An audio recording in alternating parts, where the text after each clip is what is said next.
Semalte, hoje iremos abordar aqui a PH, o mergulhador, ok? Hoje é a parte teórica dessa matéria. Mais para frente a gente vai ter um momento oportuno, uma aula disponibilizada para como é feita essa abordagem na prática, como é feita essa retirada desse mergulhador acidentado na prática. E aqui nas primeiras videoaulas eu vou relembrar alguns conteúdos, né, da parte de medicina, fisiologia e física do mergulho. Então é um momento oportuno para a gente relembrar alguns conceitos que apresentamos lá nas aulas que nós tivemos passadas, ok? Quem tiver alguma dúvida pode levantar o braço aí, pode tirar, tá? A aula passada a gente extrapolou um pouquinho do horário, porque eu tinha que terminar a síndrome de interdistensão pulmonar por conta da prova de hoje, tá? Que envolve tudo que vocês aprenderam lá na síndrome de interdistensão pulmonar, na prova hoje do teste do sino, tá? Então por isso que eu precisava finalizar aquele conteúdo, mas hoje a gente vai seguir o cronograma e eu peço que os senhores não deixem de participar da aula por conta que vai atrasar, vai acontecer qualquer coisa, não, tá? Essa aula é muito importante, todas essas, tá? Para que vocês saiam daqui mergulhadores qualificados, porque é inadmissível da minha parte formar vocês, sendo que lá na viagem de estudos ou no mundo aí fora, vocês não saberem conceitos básicos de mergulho e não saber responder uma pergunta que um paisano vem a perguntar para os senhores, tá ok? Senhores, muita atenção, que a partir desde a segunda, eles já estão manuseando e operando com o autônomo. Então, os senhores vão se falar PH uns dos outros e, se possível, aí, a chance está até de um de nós, do outro lado. Ok, Semalte? Então isso é importante. Por isso que vocês estão em cangas.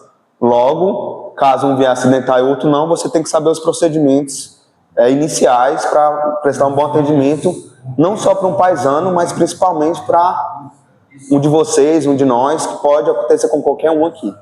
Beleza? Os objetivos da aula. Leia para a gente, 01. 01. Objetivo da aula: compreender os princípios físicos do mergulho, identificar principais acidentes de mergulho, aplicar protocolos de APH no ambiente aquático, padronizar condutos até a câmara hiperbárica. Ok, então isso aqui é o que a gente vai ver a aula de hoje, os princípios físicos do mergulho, vamos relembrar alguns deles. E o APH, né, ao mergulhador ali acidentado, que sofreu algum risco, e quais as condutas para levar até a câmara hiperbárica. Eu comentei com vocês anteontem, né, sobre quais são as câmaras hiperbáricas hoje que nós estamos ativas e conveniadas com o Corpo de Bombeiros. Quais são?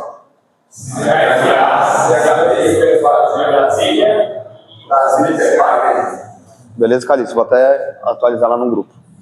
Essas duas estão conveniadas, inclusive a Brasília Hiperbárica é novo, tá? A câmara hiperbárica dele é bem nova, bem atualizada, então é um suporte para as nossas atividades. Então, sempre antes de planejar qualquer mergulho, tem que haver o plano de evacuação, ok? O número de emergência, qual a câmara hiperbárica mais próxima. Então, sempre até para a OMR, tá, Calixto? Sempre qualquer atividade que eles forem realizar em operação de mergulho, eles têm que já estar com esse planejamento feito. Quem chegar lá. Quem chegar lá vai ser missão dos senhores fazer todo esse contato, tanto com a equipe de atendimento hospitalar, que é o ERO, quanto fazer o contato também prévio com hospitais conveniados para ver a disponibilidade da câmara hiperbárica. Okay? Todo mergulho que a gente faz, a gente tem que ter um planejamento e tem que ter uma rota aí para ser seguida caso venha ter algum acidente, beleza? Lá no CTO não tem rota de evacuação, tudo a mesma coisa que com o mergulho. Isso tem que ser bem claro antes de qualquer atividade que os senhores irão realizar, beleza? Quem chegar lá. Física do mergulho, vamos relembrar aqui alguns conceitos. Primeira parte que foi abordada com os senhores. Pronto. Caso tenha uma operação, um simulado, por exemplo, uma Certo. instrução de Aqui no lado. se não houver disponibilidade de nenhuma dessas três que não prepara, aborta, quando for simulado. É aborto e mergulho. Agora é uma operação real. Inclusive, na nossa atividade, na nossa atividade de 24 horas, quando nós não temos nenhuma câmara hiperbárica disponível, a gente não executa tipo de mergulho, né, Calixto? Corrija se eu estiver errado aí. Não, exatamente. A gente vê qual dessas conveniadas está disponível. Caso não tenha nenhuma, qual seria a mais próxima? Goiás, em turno. Aí tem que verificar qual a mais próxima disponível. Tem que ter uma disponível para ter alguma. Exatamente. Vai ter alguma, que seja lá no Rio Grande do Norte, mas vai ter, entendeu?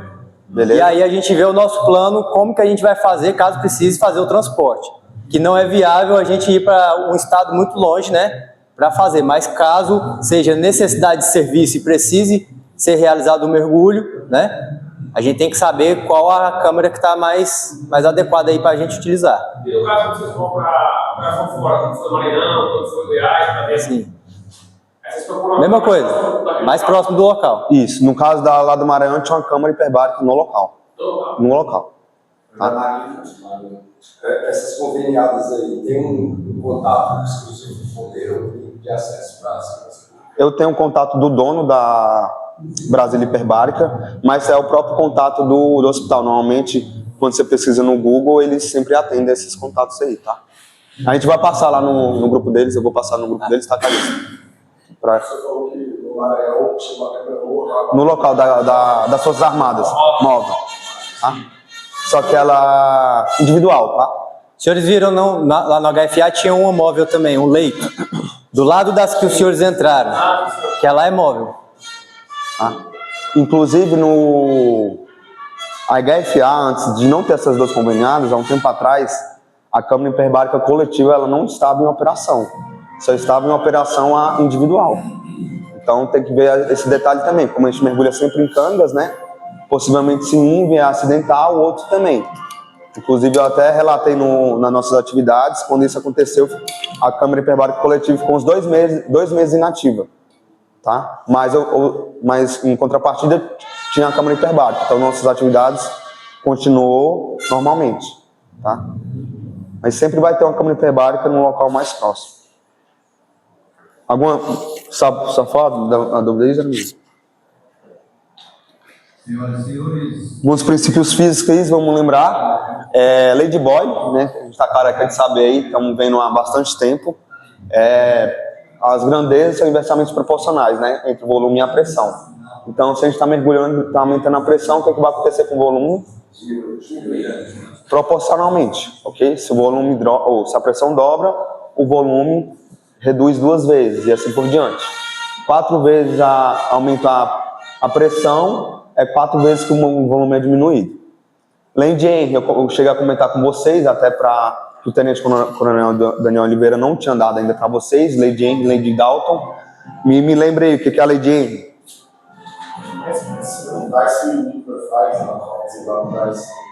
Não só necessariamente corrente sanguínea, né? No nosso caso, corrente sanguínea, mas a Lady Henry se trata o quê? Com o aumento da pressão, os gases vai se liquefazendo no local. Lady Henry, eu vou dar um exemplo prático para vocês. Sempre lembre-se da Coca-Cola. Ali é um clássico. Tá? O que acontece se você balança a Coca-Cola? Esses gases vão se expandindo. O que vai acontecer quando se eu deixar ela em repouso? A própria pressão vai o quê? Liquefazer esses gases. Ok? E a Lady Dalton? Eu até fiz o demonstrativo com a pressão total, pressão do nitrogênio, pressão do oxigênio. O que a Lady Dalton explica pra gente?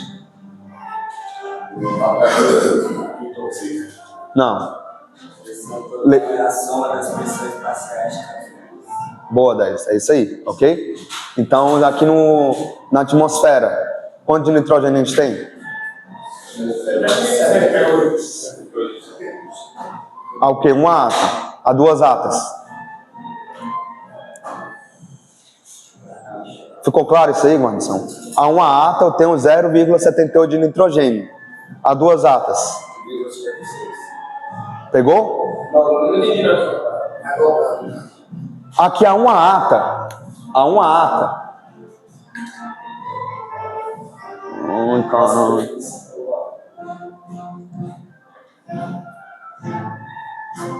Só aumentar isso aqui. É proporção entre o gás, senhores. Não tem uma porcentagem de O2 e uma porcentagem de nitrogênio? Somando tudo, tem que dar um ato. Só que proporcionalmente, existem as pressões parciais. Tá? A pressão de oxigênio, quantos por cento de oxigênio tem? 21. Então 21% de um ato é quanto que é? 0,21. Entendeu? E quantos por cento de oxigênio, de nitrogênio? Então qual que é a pressão parcial do nitrogênio a um ato? Se for a 2 atas, porque dobra, Dobra, multiplica por 2. 2 atas, 78% de 2 atas é quanto? Entendeu? Entendeu mesmo? Então, me respondendo, quanto que vai ser a de 1 a 2? A 2 atas? 0,42. Positivo. Senhores, já foi falado da DAN para os senhores? DAN. Divers Alert Network. Então é um sistema, isso daí foi criado para o mergulho recreativo, né? É uma... Isso é um... Pode falar aí. Sem fins lucrativos, né? Uma equipe sem fins lucrativos que fornecem atendimentos 24 horas para acidentes de mergulho. Então existe um telefone, existe a DAN Brasil, um telefone que ele é 24 horas ativo. Caso alguém tenha um acidente de mergulho aqui no Brasil, liga nesse telefone, os senhores vão falar com um especialista de mergulho que vai orientar os senhores qual o procedimento de acordo com o acidente de mergulho que foi tido no dia. Então teve uma DD, o que o senhor está sentindo? Vai informando, ele vai informar todo o procedimento para os senhores e vai informar também qual a câmara hiperbárica mais próxima. Se eu não me engano, pelo que o Almeida tinha dito, não estava funcionando a DAN Brasil. Não sei se voltou. Assim que o Almeidinha voltar, ele vai voltar com mais informações sobre isso, para ver se ela ainda está ativa, beleza? Mas isso é mundialmente, existe essa equipe 24 horas atendendo acidente de mergulho. DAN. N de navio. November. Ok? Eu vou atrás dessa informação também, Calixto. Passar para eles. Como é que está... Se está ativa, se está atendendo, se está prestando essa assistência, tá? A DAN Brasil. Entenderam aí a questão da pressão parcial? Entendeu, Zé? Vai aumentar de acordo com as pressões que eu for me submetendo. Beleza? Lei de Henry, lei de Dalton, pressão aumenta a cada um ato, vocês estão careca de saber isso, né? A 33 metros, quantos atos eu estou submetido? 33 metros.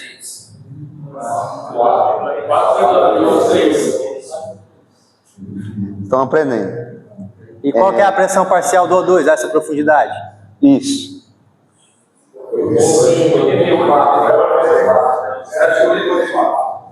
Qual é a conta que tem que ser feita?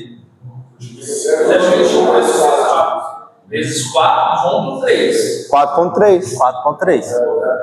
Não é 33 metros? Não é 33? É 4,3. Esses filhos da puta estão voando, eles vão pagar por causa disso aí. Senhores, isso é um cálculo básico, é só multiplicação. Isso. Exatamente. Ok?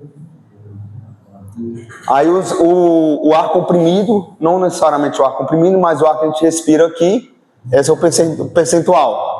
78 nitrogênio, 21% oxigênio e 1% outros gases, ok? E muitos cálculos arredondam esses dados aí. Fisiologia do mergulhador, né? Uma coisa que é bastante evidente é a bradicardia, tá? A frequência baixa aí do nosso batimento cardíaco, ok? Girando em torno de 50 ali. Pressão arterial sistólica ela baixa, tá? Vai gerando ali a vasoconstrição devido à temperatura da água. E aumenta a diurese. O que é a diurese? Ok, por que isso acontece? Outro detalhe que influencia bastante. Tá, mas a pressão aumenta, isso todo mundo sabe quando a gente está mergulhando. E o que a pressão vai fazer com a gente? Bexiga, mas principalmente a pressão hidrostática, de acordo com a gente vai mergulhando, ela vai aumentando, certo? E ela vai pressionando todo o nosso organismo. E vai das extremidades para o nosso centro do corpo. O que vai acontecer? Vai haver maior quantidade de circulação sanguínea aqui no nosso corpo. O que vai trabalhar mais? O rim, ok? E isso vai aumentando a quantidade de urina, o fluxo ali no nosso organismo, ok? Então são os dois principais detalhes que vai aumentar a nossa diurese aí, a nosso acúmulo, né, de vontade de urinar. E senhores, todo mundo está careca de saber que seja qualquer tipo de fisiologia humana, não é indicado segurar a urina. Isso é a resposta do corpo trabalhando para compensar. Nesse caso está compensando o quê? A pressão hidrostática está fazendo efeito no nosso organismo, ok? A pressão arterial diminui Sistólica. por causa da vasoconstrição. Exato. Mas Tá? a vasoconstrição, você jogou na minha cabeça, a pressão que diminui o vaso. Diminui o vaso, mas a pressão sistólica no coração, ela vai aumentar, a pressão venosa, ela vai aumentar, mas a arterial, ela vai diminuir, tá? Isso, ok? Beleza, espaço morto respiratório. O que é o espaço morto respiratório? Pode complementar, Izzy. Porque assim, a gente tem a vasoconstrição periférica, mas no sistema geral há uma compensação. Quando você estuda a parte de débito cardíaco, a gente tem a diminuição da frequência respiratória, ou frequência cardíaca, e a força da contratividade também atuando. Não é só porque eu tenho vasoconstrição que eu vou ter aumento da pressão, entendeu? Isso é só um fator que gera resistência vascular. É um fator que aumenta o fluxo, né? Aumenta a pressão. Mas existem outros fatores, que é força de contratividade, volume sanguíneo, que também são fatores que contribuem para o aumento ou diminuição da pressão. Não que esteja relacionado diretamente com a questão da vasoconstrição, tá? Então, os mecanismos de reflexo lá, como a bradicardia, o reflexo do mamífero lá, etc., já é um fator que pode diminuir a pressão sistólica. Então, ele diminui a pressão sistólica porque a pressão está comprimindo o espaço do coração e permite que ele expanda de muita força. E entre outros fatores. Entendeu? O próprio retorno venoso, ele vai aumentar, ok? Porque está havendo uma pressão maior ali nas extremidades. Só que para compensar isso, a sistólica vai diminuir, ok? Então, acho que aqui a maioria das pessoas associam taquicardia à pressão alta. Né? Exatamente. Então não é regra isso. Não é regra isso. Por isso que eu estou falando, são vários mecanismos que fazem com que a gente fique num parâmetro basal, entendeu? Por isso que a gente, quando a gente entra numa fase de descompensação do choque, a gente tem, antes de descompensar, a gente tem a fase compensatória, onde tem um aumento da frequência para compensar uma alta vazão de uma hemorragia, por exemplo. Tudo isso para manter a pressão no nível ok. Para manter viável o corpo, né? A partir do momento que eu não consigo mais manter esse nivelamento da pressão, eu tenho a descompensação do choque. Pegaram? Então, o nosso corpo tende a equilibrar qualquer sistema, assim como a diurese, assim como a pressão sistólica baixando, a outra aumentando. Então, assim, o nosso corpo tende a equilibrar tudo, assim como acontece com o volume, né? O que vai acontecer com o volume do nosso corpo? O nosso próprio corpo vai tentar equilibrar esse volume aí, tá? Assim como o aumento da pressão, o que o nosso corpo vai dar de sinal de alerta? Primeiramente, a questão do ouvido. Então, ele sempre vai tentando compensar. E assim é como o Sainz Zeidan falou também. Assim como está acontecendo na diurese, ok? Aumentando o fluxo no centro do corpo, vai tentar compensar, o rim vai tentar compensar, eliminando esse fluxo aí, tá? O que é o espaço morto respiratório? Alguém sabe isso aí? Oi? Seria o espaço da caixa torácica. Não. O espaço do pulmão é a Tem isso também, a parte, né, anatômica falando, tá? Que é a cavidade nasal, faringe, laringe, brônquios, anatomicamente é o espaço morto. Mas o que está correlacionalmente a esse espaço morto sem ser o anatômico? Oi? Não, esquece o snorkel, estamos falando só de espaço morto respiratório ali. Alguém sabe? É o espaço. Tem um espaço morto anatômico e o fisiológico. Aí eu vou fazer uma pergunta para vocês. Todas as nossas respirações, elas são 100% aproveitadas? Não. Então, fisiologicamente, é isso aí, tá? Cerca de 30% de todas as respirações que a gente faz, não há o aproveitamento do alveolar, ok? Então, é isso que a gente gasta energia o tempo todo, sendo que essa energia que a gente gasta nem sempre não, nunca é aproveitado 100%. Inclusive, por isso que a gente faz na última respiração, quando a gente joga fora o CO2. O CO2 residual. Exatamente, para ele tentar absorver o máximo possível dessa insuflação. Beleza? Então nós temos espaço morto anatomicamente falando, mas temos o fisiológico, que é aquele que os alvéolos não conseguem fazer a troca gasosa ali. Ok? E o snorkel, por que aumenta o CO2? Por causa do volume residual. Nós não conseguimos ver isso frequentemente, por quê? Vocês aí? Por que vocês não conseguem ver esse CO2 residual? Não, a própria troca de ar faz com que esse acúmulo de CO2. Por que vocês, alunos, não conseguem ver isso aí?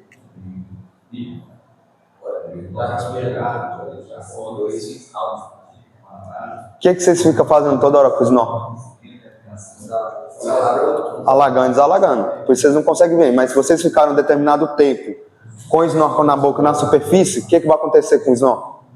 Primeiro detalhe, vai começando a ficar todo úmido dentro do seu snorkel. E com o aumentar do tempo, vai começar a fazer o que aqui no bocal? A secar e vai começar a acumular uma baba. Tá? Uma baba sem uma saliva assim, involuntária. Por quê? É o acúmulo desse CO2. Tá? Então, se você ficar respirando bastante tempo ali, o que vai acontecer com as suas respirações? Vai estar com maior nível de CO2 mais tóxico, ok? Por isso que no mergulho recreativo e tudo, frequentemente está havendo essa troca aí com a própria água, que elimina essa troca elimina esse CO2 residual presente no snorkel, ok? Alguma dúvida aí? Entenderam a questão do snorkel? Classificação dos acidentes. A gente tem o acidente mais comum no mergulho. Qual que é? Para o trauma. É o mais perigoso? Um deles é. Qual que é? Que é a síndrome... A síndrome de hiperdistensão pulmonar é o quê? É classificado como um barotrauma. Por quê? Há um aumento de volume repentino, né? E entra naquelas 4 classificações que a gente falou, tá? Mas é um barotrauma específico, que é uma das principais causas de morte no mergulho, que é a hiperdistensão pulmonar e as duas principais doenças que causam morte no mergulhador. Ok. DD é um barotrauma? Não. Ela é ocasionada por qual lei?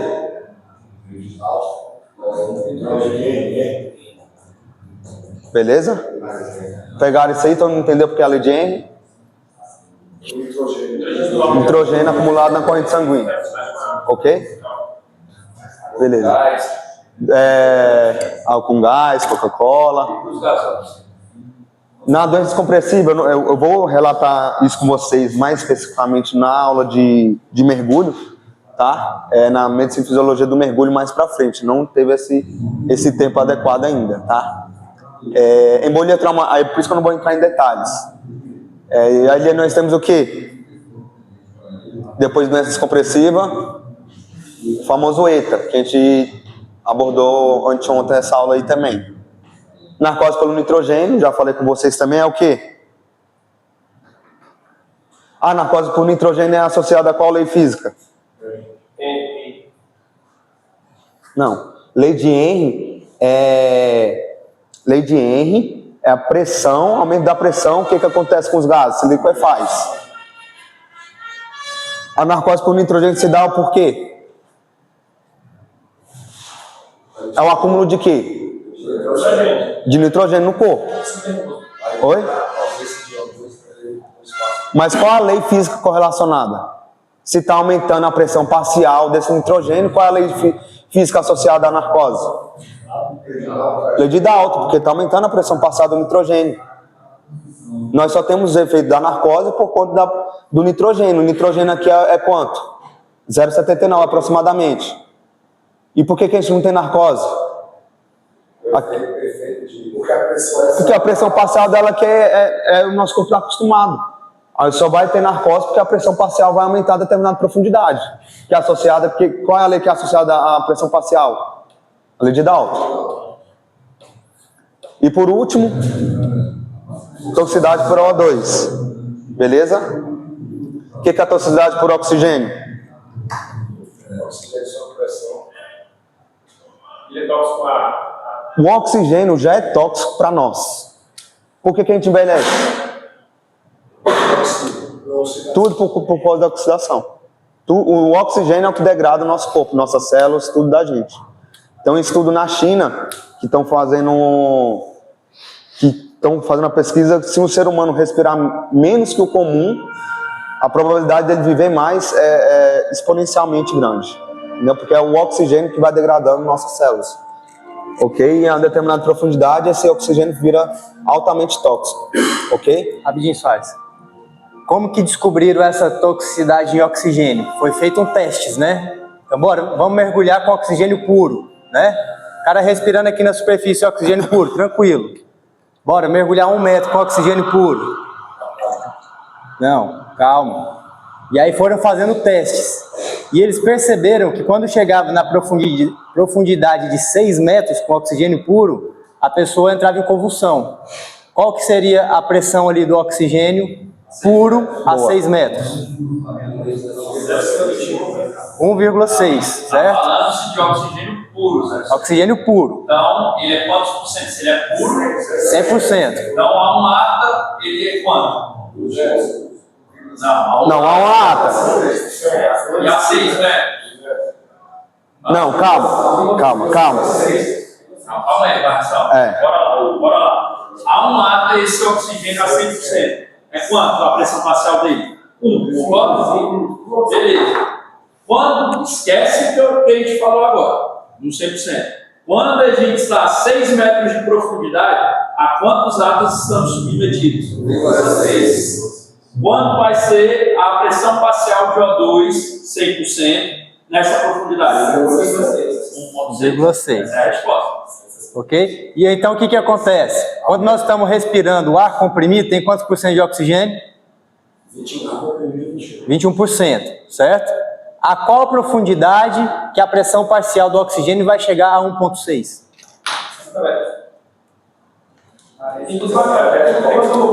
Quando esse mano do meteorológico, ele fala assim, que o mercado não consegue diferente, ele vai morrer, assim tem mais perto disso. Isso.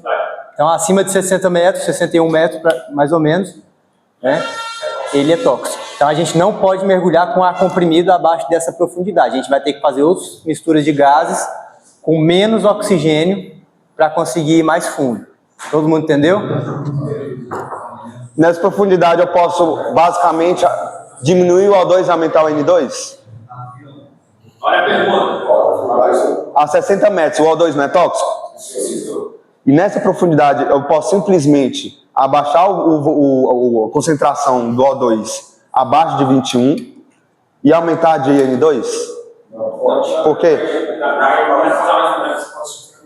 Começando a entender, né? É isso aí, Zé. Fala em voz alta. Senão você pode sofrer por narcose. Exatamente. Beleza? E aí, A narcose, então, ela está mais associada com o tanto de profundidade então, que a gente vai dar. a pressão que o Nitrogênio. está. Exatamente. Então, muitas vezes, abaixo dessa profundidade, a mistura é de hélio com oxigênio. Exatamente. E quais são esses gases? Já lembra disso? Não, ainda não. Não. Então, inertes. Tá? Já adiantamos, são geralmente gases inertes. Inertes, tá? Mas entenderam isso aí, né? Da toxicidade. Barotrauma, a gente falou demais já na falha na equalização da pressão, é por isso que dá o barotrauma, você não consegue equilibrar a pressão externa e interna, ok? Os locais mais comuns de acontecer o barotrauma. Primeiro, que a gente falou na primeira aula, ouvido, ok? Que é o primeiro contato ali da diferença de pressão. E o próximo? E os pulmões, né? Que são cavidades, o quê? Cavidades pneumáticas, né? Tem um volume ali, ok? E isso aqui, risco maior risco na subida com a apneia? O risco maior de ter um barotrauma é na subida?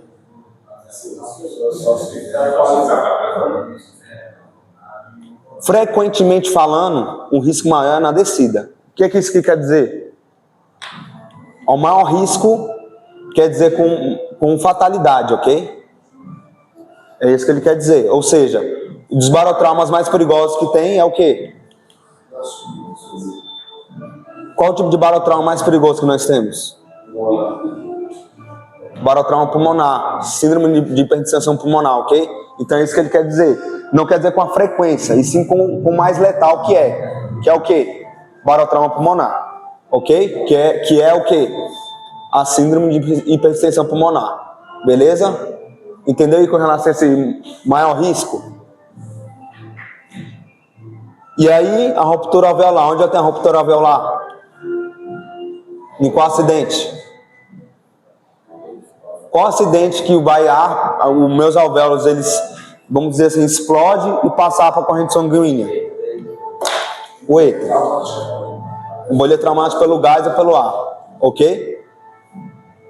A síndrome de hipertensão pulmonar é um barotrauma pulmonar, onde eu tenho dois efeitos diretos. Quais são esses dois efeitos diretos?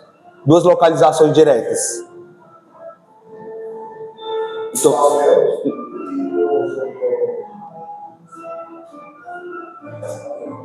No próprio tórax. Ok? Beleza? Dúvidas aí? Descompressiva, formação de bolhas de nitrogênio, tá? Vai desencadear nossa vida rápida, sem descompressão, ou inadequada. E os sintomas dela é um pouco tardio ou lento.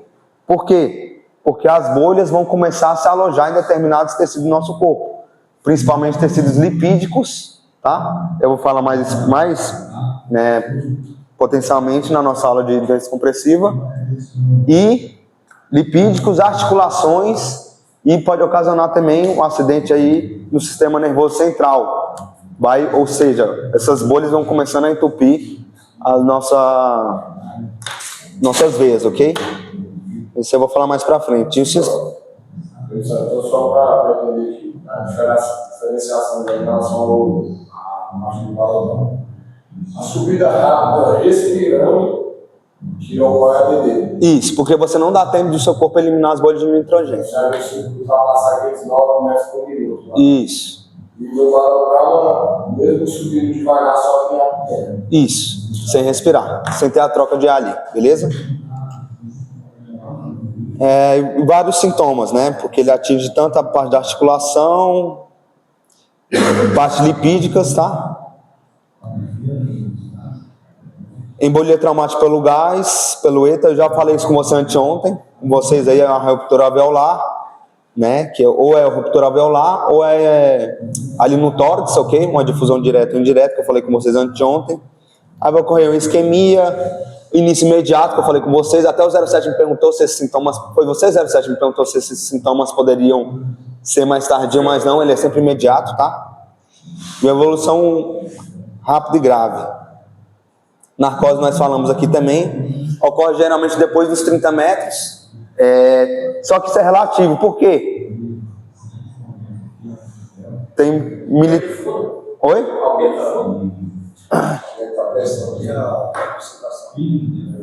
Não.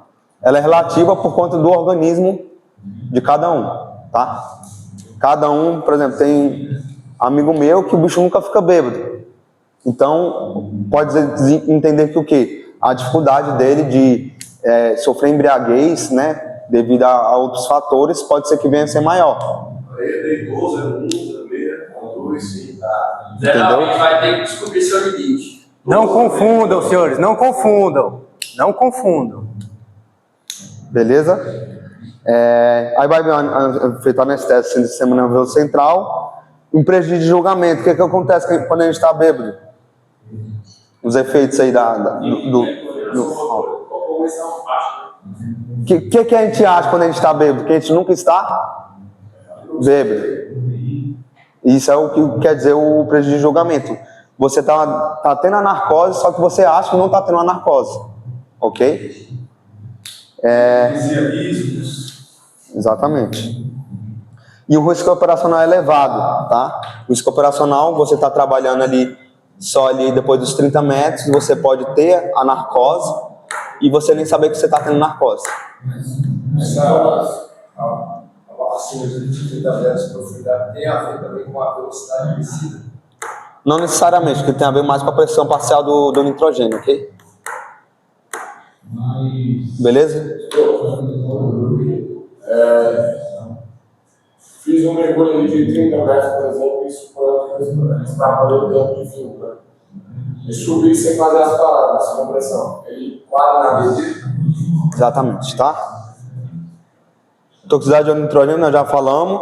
E os sintomas é o vantite, tá? Visão, audição, náuseas, tontura, tremores e irritabilidade. Esses são os sintomas aí da toxicidade do O2. Beleza. Fizemos uma recapitulação de todas as doenças, tá? De todos os princípios físicos. E agora vamos entrar aqui na parte de atendimento ali na água.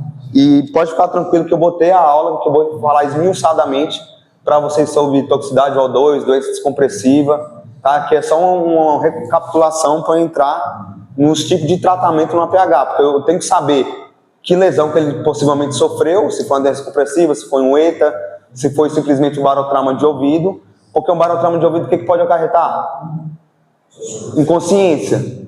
Por que pode acarretar a inconsciência? O desmaio.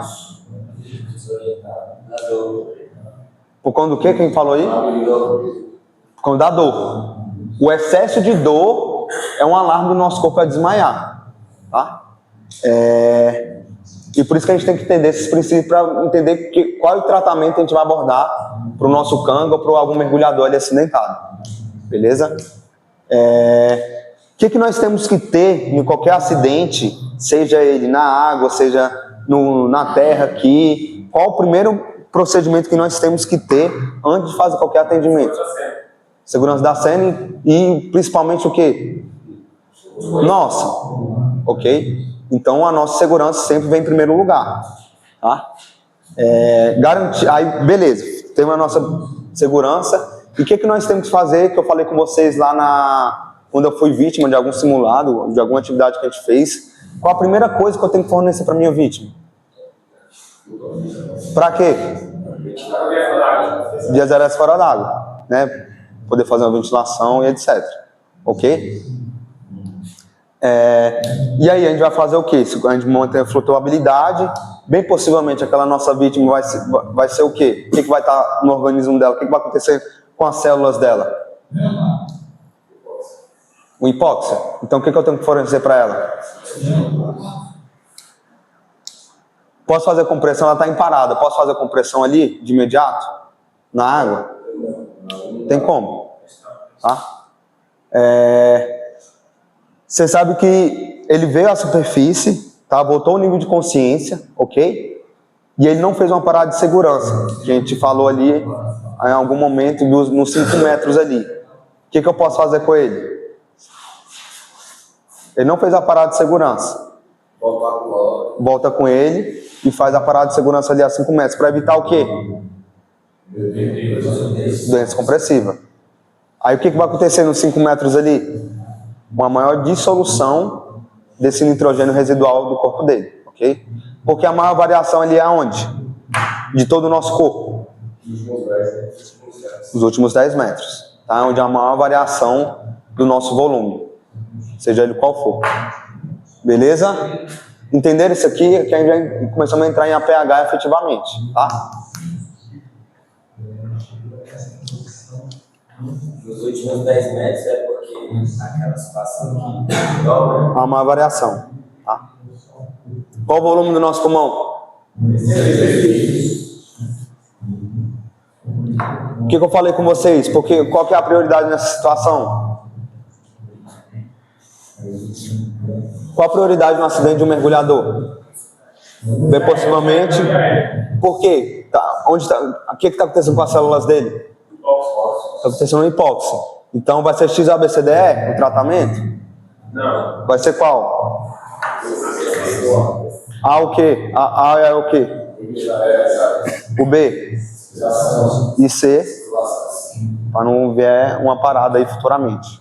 Ok? Dúvida aí?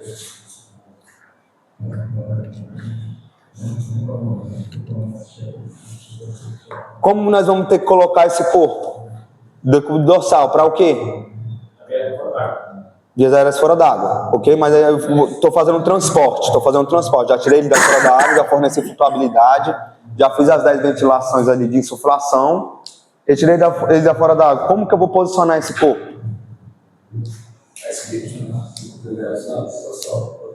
Decúbito dorsal, que é o quê? Costas ao solo. Por que isso? Porque eu vou ter que oferecer respiração para essa vítima, ok? Oxigênio a quanto que eu falei nas aulas anteriores aí para vocês? O2, 100%, ok? Com 15 litros por minuto, tá? Vazão máximo ali. O que é com a máscara não reinalante, quem sabe? Tem as válvulas, tem gente que tem um balão, que não puxa o mesmo ar. Ele solta e não consegue libera o... E outro detalhe, o detalhe que o Zé me explicou, vou tentar explicar melhor para vocês. A máscara não reinalante é aquela que não deixa o ar atmosférico entrar no sistema que ele está respirando. Porque se entrar o atmosférico, o que vai acontecer? Não vai ser mais 100%. Não vai ser mais 100%. Beleza? Entenderam aí?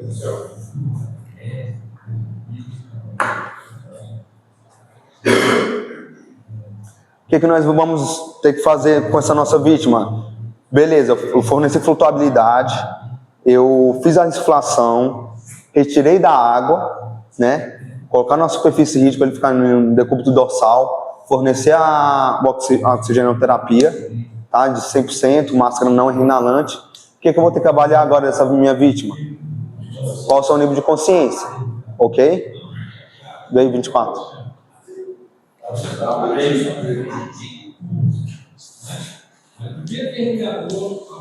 O que vai acontecer?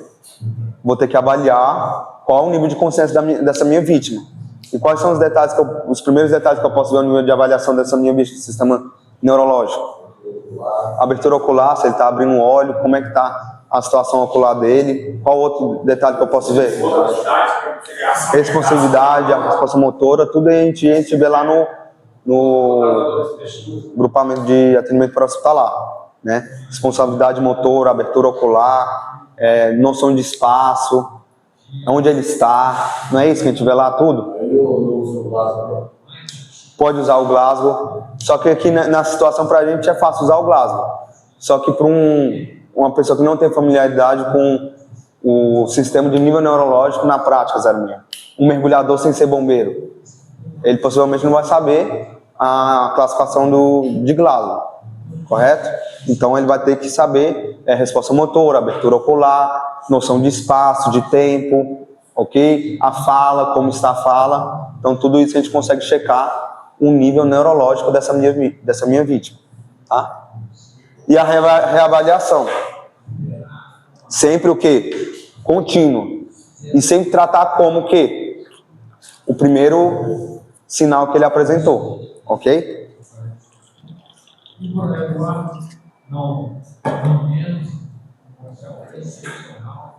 Como é que é o transporte?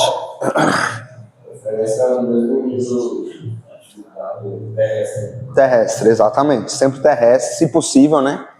E vou destinar para onde? Para uma câmara hiperbárica, tá? Mais próximo, mais viável, ok?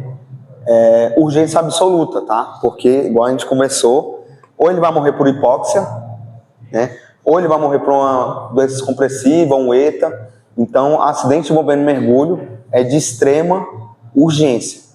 Tá? De extrema urgência. E por que sempre a gente leva para uma câmara hiperbárica? O que a câmara hiperbárica é capaz de fazer? Voltar o mergulhador numa situação onde possivelmente houve um acidente, para tudo voltar a ser comprimido novamente e tudo que veio obstruir a circulação, qualquer tipo de barotrauma, reverter essa situação e seja feito um devido tratamento. O que tem dentro da câmara hiperbárica que eu falei com os senhores?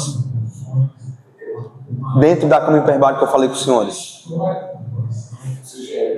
Oxigênio, 100%, ok? Estou num lugar remoto, né, que não consegue o transporte terrestre chegar. Fala, Zé. Agora, em relação à câmara hiperbárica, abaixo de 6 metros, o oxigênio é tóxico. Isso, aí. E aí, se for submetido a essa profundidade, Aí vai variando, exatamente. Tá? Atenção, a gente não faz descompressão na água quando para tratar um ADD, ok? Falei com eles ontem. Existe essa possibilidade? Existe, mas ela é muito perigosa. Por quê? Porque tem que ser tratado com oxigênio puro. E à medida que você faz o mergulho, tem o risco da toxicidade e da convulsão, ok? Então a gente não faz o tratamento de doença descompressiva na água. Algumas literaturas podem até prever isso, em casos de área remota e tal, mas não é indicado pelo risco maior de complicações, ok? Então tem um risco muito grande de complicações e de óbito. Porém, se não tem meio de transporte, não tem câmara hiperbárica, não tem UR, não tem nada, os senhores não têm uma previsão de quando vai sair do local. Os senhores têm que avaliar a possibilidade de ser feito ou não, ok? Mas não é indicado e a gente não faz. Botar na balança, eu expliquei para ele que tem alguns estudiosos e literatura que aceita esse tipo de método. Mas hoje aqui CBMDF, a literatura que a gente adapta aí é não orientar a mergulho molhado, né, que fala.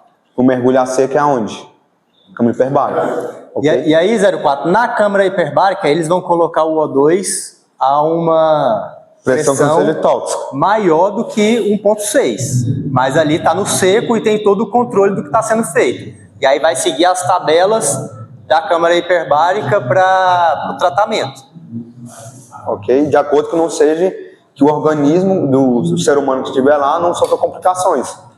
Porque se ele tiver começar a ter convulsão, o meu tratamento não vai ser eficaz. Eu vou perceber o quê? Que o oxigênio ministrado para esse meu paciente está chegando a ser tóxico. Aí ele vai mudar a pressão parcial desse oxigênio para ele. Agora que os senhores têm a massa que fez aqui, se estiver no lugar remoto, para fazer a... É melhor. Aí os senhores vão lá e fazem depois ele volta no local? Não, a gente não faz. Não faz, 07. A gente não faz. Mas a máscara full face, ela é mais indicada do que só a válvula. Por quê? Porque a princípio ela não tem contato direto com a água, ou seja, a possibilidade dele de afogar é difícil. Agora se eu tiver só com a válvula que vocês estão mergulhando, pode afogar se ele voltar à consciência. E transporte, o que a gente falou, a intenção é que você sempre seja feito pelo transporte terrestre, assim, para não ver a variação de altitude. Mas a gente também tem a urgência absoluta. O que nós podemos fazer? Um aéreo, né, Calixto? A gente pode, um aéreo de acordo que não extrapole essa altitude, ok? Então, se eu vou ter uma urgência de tempo, eu posso acionar o aéreo, só que o que o aéreo vai ter que fazer? Vai o quanto que ele puder, ok? Curiosidade aí, já se formarem, cada 2 anos, tem guarda-vida aí, os senhores sabem que tem que fazer a HSGB, né? Dentro do mergulho a gente tem a requalificação, é o REC-ME, qualificação do mergulho de resgate. A fica ciente, a base está ciente da atividade que a gente vai fazer. E caso necessite, ele já fala, se for necessário deslocar de aeronave, eles vão seguindo a via para evitar fios, né? Então, vão por ali e voando baixo. Caso seja necessário, transporte aéreo. Ok, senhores? Ocupou bastante. Beleza? Vai acontecer isso com os senhores também. É que outros é mal divulgado. Agora vai acontecer isso com os senhores também. Eles vão ficar acionados já sem isso. Excelente. O tratamento definitivo é o que então? Pode ler aí 04. Tratamento definitivo. Oxigenoterapia hiperbárica. Uso de tabelas da Marinha dos Estados Unidos. E recompressão controlada. Que tabela é essa? Que vocês têm, ok? Elas se baseiam nela. E como é que a gente pode prevenir isso aí? Planejando um mergulho. Vocês estão aprendendo, mas já estão com conhecimento bastante eficaz. Já ensinei para vocês o que é o SAC, o MR. O Subbernardo também passou para vocês ontem como funciona a nossa taxa de consumo, a que profundidade que a gente vai, quanto tempo a gente vai ficar em determinada profundidade. Vocês vão ver na próxima aula aí a tabela de mergulho, ok? Controle de mergulhos sucessivos, né? Mergulhos repentinos, eu vou ter poucos minutos a menos do que eu tive no anterior. Vocês vão ver isso também na tabela de mergulho. E o respeito no nosso próprio corpo, com relação a barotrauma, com relação a náuseas, com relação a vômitos, tonturas. O nosso próprio corpo vai dar os sinais de alerta. Beleza?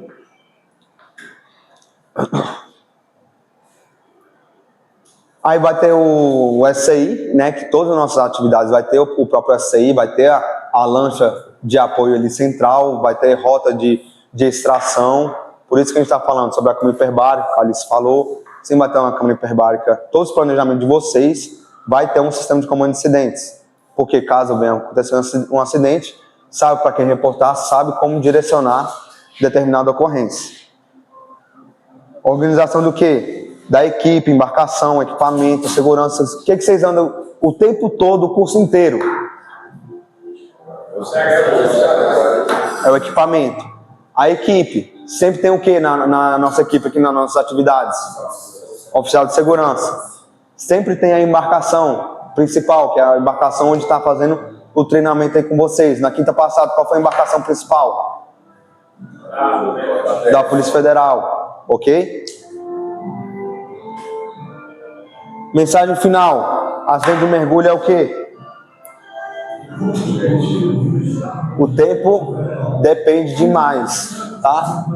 O oxigênio precoce pode salvar a vida de vocês. Reconhecimento rápido do tipo de lesão pode ver um melhor prognóstico, um melhor tratamento, tá? Por isso que a gente fez toda a recapitulação dos princípios dos acidentes aqui. E uma disciplina operacional salva vidas. O que é uma disciplina operacional? Manter sempre os procedimentos, as técnicas, manter sempre bem condicionado, ok? E isso vai fazer parte da vida de quem formar a partir do final do curso. Vocês vão ter que ter isso pro resto da vida de vocês. O mais difícil não é formar no curso, é se manter ativo tecnicamente, fisicamente pelo resto da vida. Por isso que tem o que o Vélez acabou de falar, é o quê? A requalificação. Ok, senhores, finalizada a aula aí. Pronto, Roberto. Senhores, eu nunca tinha ouvido falar da no Brasil. Na hora que o Paulo falou, eu fui pesquisar. E aí, encontrei um número na internet, liguei nesse número. E é uma central, funciona como a nossa legislação médica. Conversei com o médico, ele falou que tem assim, um protocolo sobre todas as câmeras que vai fazer a vida, como funciona, horário de funcionamento. Nem sempre está atualizado, porque se desativa a câmera, nem sempre eles avisam, se tem algum problema, nem sempre eles avisam, mas eles têm contato para saber da disponibilidade. Então, caso ocorra algum acidente de mergulho, eu vou passar o telefone no grupo para os senhores, não precisa ser mergulho recreativo, nem profissional, nem nada do tipo, é qualquer mergulho. Então, teve algum acidente de mergulho, vai primeiro para o hospital de referência, O mais importante é se deslocar rapidamente e depois, se precisar de alguma informação a mais para a câmara evitária ou como proceder, faz o contato lá que sempre tem um médico te plantando. É voluntário. Nos Estados Unidos é pago, se você quiser pagar um seguro para você se mergulhar para os seus mergulhos, você pode, mas aqui no Brasil não existe essa solução. E é um suporte a mais para a gente na hora da tomada de decisão. Ele não faz diagnóstico pelo telefone, mas é um médico ali especializado no mergulho que vai dar um auxílio para a gente quando precisar. Muito obrigado, Sargento Bertelli. Então, o que a gente ia ver, a Sargento Bertelli já viu para a gente, mais um suporte, orientação, direcionamento para vocês o que fazer em determinadas situações. O que pode vir a acontecer muito nessas situações? Você sabe o que tem que fazer, sabe da situação, só que no nível de desespero pode acontecer muita coisa, senhores. Então você pode esquecer até que o telefone do bombeiro é 193 e você não saber os procedimentos imediatos que você tem que tomar a partir dali. Ok? Então tem um número aí, a Sargento Bertelli vai colocar no grupo para vocês terem ciência disso aí. Beleza? Senhores, alguma dúvida? Então essa aí é a emergência do afogado, como proceder. E como eu falei mais para frente, vocês vão ter a aula prática dessa instrução, como abordar, como retirar, como abordar um mergulhador de resgate, como levar para a superfície, como deixar as vias aéreas dele para fora da água, tá ok?